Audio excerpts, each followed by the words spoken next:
Parfait, donc bienvenue au podcast, aux premières éditions du podcast du groupe financier Bernard en ce jeudi 16 juin. Donc, on a avec moi Jean-Philippe, notre gestionnaire de portefeuille. Comment ça va, Jean-Philippe? Ça va bien, toi, Olivier? Ça va super. Ben écoute, Oui. on aurait aimé ça que ce soit dans les meilleures circonstances, là. C'est une semaine assez difficile, un début d'année assez difficile. C'est un petit peu la raison pourquoi on commence notre première édition, notre premier épisode. Ça va être assez sporadique.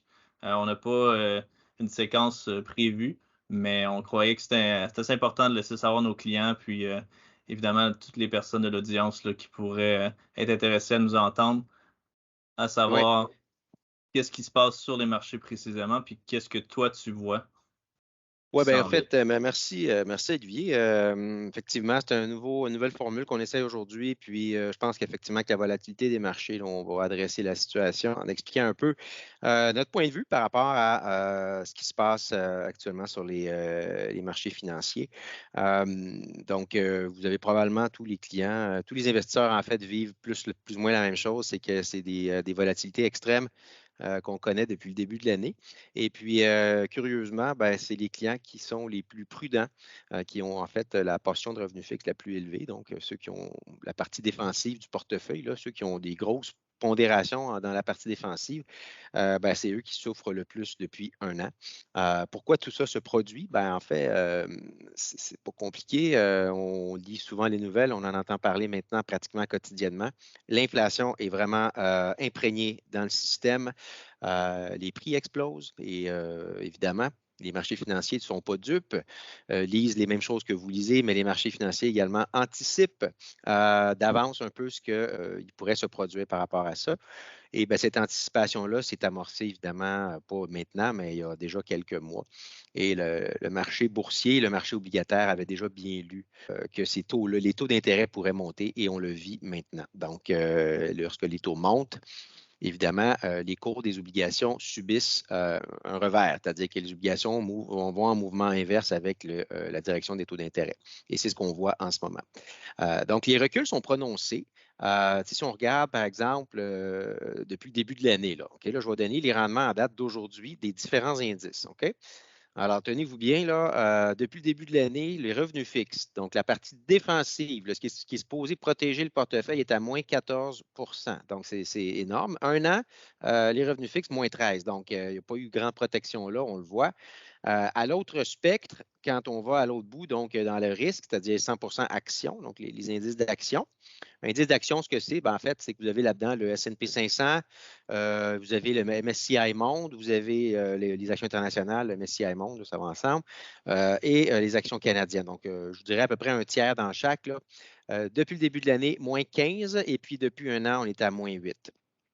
Ce qui fait que le bon vieux portefeuille équilibré, celui qui amalgame, je vous dirais, à peu près la moitié d'obligations puis la moitié d'actions, ben, depuis le début de l'année, il est à moins 14 et puis depuis un an, il est à moins 9. Puis ça, les rendements que je vous donne là, moins 9,7.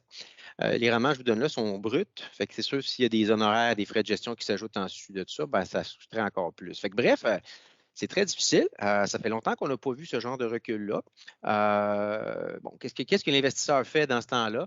Ben, premièrement, il faut regarder les choses, je dirais, il faut toujours garder une optique à long terme. Okay? Un client, un investisseur ne peut pas porter des conclusions parce que son portefeuille recule de cette ampleur-là en l'espace d'un an, tirer la plug puis dire ces produits-là ne sont pas bons ou la stratégie n'est pas bonne. Non, ce n'est pas comme ça que ça marche parce que nous n'oublions jamais une chose. OK? Un portefeuille équilibré, plus de 60 de son rendement total à long terme va provenir des dividendes et des revenus d'intérêt qui sont versés par les titres qui sont détenus. OK? Donc, ce que ça veut dire, c'est que oui, il peut y avoir des reculs temporaires, comme on vit en ce moment, mais le flux de revenus, les revenus des placements qui sont générés vont continuer de bâtir un rendement dans le portefeuille, ce qui fait que tôt ou tard, les cours vont se redresser, puis les revenus qu'on reçoit, eux, restent, ils demeurent. Un peu comme un triplex ou un immeuble à revenus. Hein? Vous pouvez avoir un immeuble qui perd de la valeur, mais vous pouvez avoir 3 locataires qui vous payent un loyer à tous les mois, puis c'est ces loyers-là qui font que votre investissement demeure rentable. Donc, c'est un peu le même principe ici. OK? Fait que votre portefeuille génère des revenus, un peu comme des loyers, sous forme de dividendes et sous forme d'intérêts. Puis ça, ces revenus-là, ben, pour un portefeuille équilibré, c'est plus de 60 du rendement à long terme de votre portefeuille. Fait qu'oubliez-le jamais, parce que souvent, on a tendance à se concentrer sur les manchettes, ce qui se passe dans les nouvelles, ce qu'on vous dit à la radio, puis là, on devient inquiet. Alors qu'en réalité, le portefeuille, lui, il continue à faire son travail de générer ses revenus. Et soit dit en passant, très bonne nouvelle pour vous, les revenus ont augmenté en ce moment parce que les taux montent. Parce que si les taux montent, les obligations payent plus d'intérêts. Alors, forcément, il y a déjà un mécanisme de réparation là, qui s'opère en ce moment dans les portefeuilles. Donc, il faut voir ça comme ça. On n'a pas vraiment le choix. Il faut garder l'optique à long terme. Ça fait partie de la nature des marchés de produire des écarts de rendement comme ça. Ce n'est pas la première fois que ça se produit, ce n'est pas la dernière non plus. Donc, regardons en avant et puis cessons d'être nerveux par rapport à ce qui se passe. Nous, ça ne nous inquiète pas. Soit dit en passant, nos portefeuilles aussi, on les bâtit pour qu'ils soient plus résilients que la moyenne. Donc, tous les rendements que je vous ai donnés tantôt, ce sont les rendements des indices. Mais depuis plus d'un an, je le dis, hein, vous l'avez probablement tous entendu parler, les clients, là, mais on a de l'alternatif, nous, dans nos portefeuilles. Et on en a jusqu'à 25 dans les portefeuilles équilibrés. Et la bonne nouvelle, c'est que notre bloc alternatif, ben, depuis le début de l'année, il est en hausse. Puis depuis un an, il fait 2 puis depuis 2 ans, il fait 8. Alors lui, il continue à faire son petit train, son petit bout de chemin, puis il est beaucoup moins affecté par la volatilité là, des marchés financiers, ce qui fait que quand on met ça dans un portefeuille, c'est pour ça que nous, quand on regarde les rendements comparatifs aujourd'hui, on performe beaucoup, beaucoup mieux que les autres qui sont beaucoup plus en territoire négatif que nous. Je ne vous dis pas qu'on fait des rendements positifs, mais nos rendements négatifs sont beaucoup moindres que le reste des portefeuillistes là, dans le marché. Donc, somme toute, je pense que les portefeuilles sont bien tenus, on est bien au fait de ce qui se passe. On n'est pas au département des miracles, évidemment, mais en même temps, on est confiant que notre approche est la bonne. Et puis, ben, j'espère que cette petite capsule-là va être informative pour vous. Toi, Olivier, est-ce que tu avais quelque chose à rajouter? Oui, ben en fait, on va juste préciser aussi que les rendements qu'on vous présente aujourd'hui, c'est vraiment les rendements en date d'hier. Donc, vous ne recevrez pas nécessairement ces rendements-là en termes de vos derniers relevés. Mais ça, c'est ceux-là en date du 15 juin. Jean-Philippe, ce serait peut-être pertinent, par exemple, de présenter les rendements espérés de BlackRock par catégorie. Donc, oui, Olivier, en fait, un point intéressant aussi, là, je pense que les investisseurs doivent se rappeler, c'est qu'on doit quand même regarder les projections de rendement qui nous sont fournies par les différentes firmes, dont BlackRock. BlackRock, en fait, c'est la plus grande firme d'investissement au monde. Donc, ils font évidemment toute une batterie d'économistes et de financiers qui travaillent chez eux. Et ils génèrent, en fait, ce qu'on appelle des projections de rendement sur les différentes classes d'actifs. Au niveau des revenus fixes, si on regarde l'indice d'obligation canadienne, c'est sûr que l'on a eu des séquences difficiles depuis un an.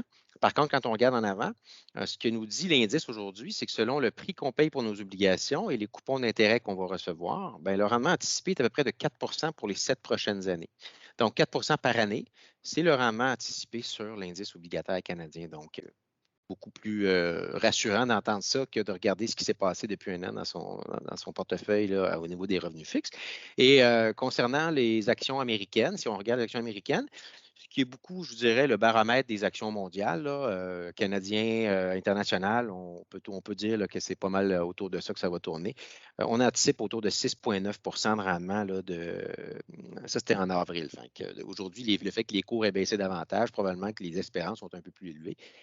Donc, on est peut-être même à 7,5, 8 peut-être là, pour les actions américaines. Donc, il ne faut pas perdre espoir. 8 actions, 4 revenus fixes, portefeuille équilibré va faire quoi? 5, 6. C'est ce que semble vouloir nous dire les lectures de rendement selon les données de marché là, qui sont actuellement disponibles sous nos yeux. Donc, oublions l'année 2022. Regardons en avant, gardons toujours une optique à long terme. Je pense que c'est la seule stratégie là, qui demeure viable. N'oublions jamais que l'investisseur est son pire ennemi. Donc, votre comportemental là-dedans est très important. Puis nous, notre rôle, c'est de vous garder justement calme et puis bien comprendre là, tout en demeurant rationnel par rapport à ce qui se passe. Olivier, avais-tu quelque chose à rajouter? Bon, peut-être juste faire un petit rappel sur la portion alternative également. Donc, ça représente, selon votre profil d'investisseur, là, comme entre 5 et 30 Donc, qu'est-ce que tu vois pour cette portion-là dans les prochaines années comme type de rendement? Ben, le rendement des actifs alternatifs, effectivement, on pense avoir à peu près un 6 d'espérance de rendement. Donc, à peu près comme un portefeuille équilibré, sauf qu'il va avoir tendance à générer ce rendement-là avec moins de risques, moins de volatilité. Dans notre bloc alternatif, on a des fonds actuellement qui sont encore en hausse et puis on continue de penser qu'ils vont le demeurer. Les métaux précieux, l'or notamment, là, qui est favorisé depuis le début de l'année, qui est un métal, une valeur refuge. On le voit, ça fait son travail en ce moment. On en a. On a également de l'immobilier locatif, donc des immeubles appartements qui génèrent des revenus de loyer et puis qui sont très, très stables et qui sont en hausse de 8 depuis le début de l'année.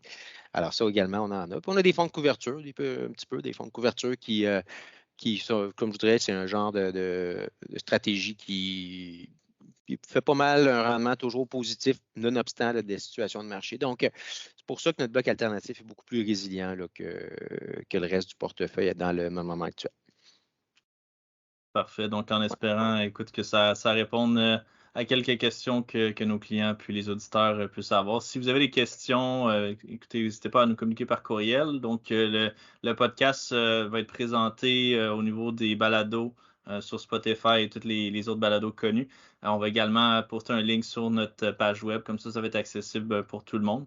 Puis, comme je vous dis, si vous avez des bons commentaires, des mauvais commentaires, juste nous revenir. Ça nous fera plaisir de les intégrer. C'est une formule qu'on ne prévoit pas qu'il soit avec une fréquence particulière, mais on veut en faire le plus possible au courant de l'année 2022-2023. Donc, avec votre aide, ça va être plus intéressant. On prévoit également avoir des invités. Donc, on le voit entre autres de nos compagnies de fonds et des invités qui travaillent pour la banque, entre autres. Donc, Jean-Philippe, je ne sais pas si tu avais un mot de la fin. Tu as bien fait ça, Olivier. Donc, super. Merci d'être à l'écoute. Et puis, faites-nous signe si vous voulez nous parler. On est toujours disponible sur nos différents canaux de communication. Merci beaucoup. Bonne journée. Merci.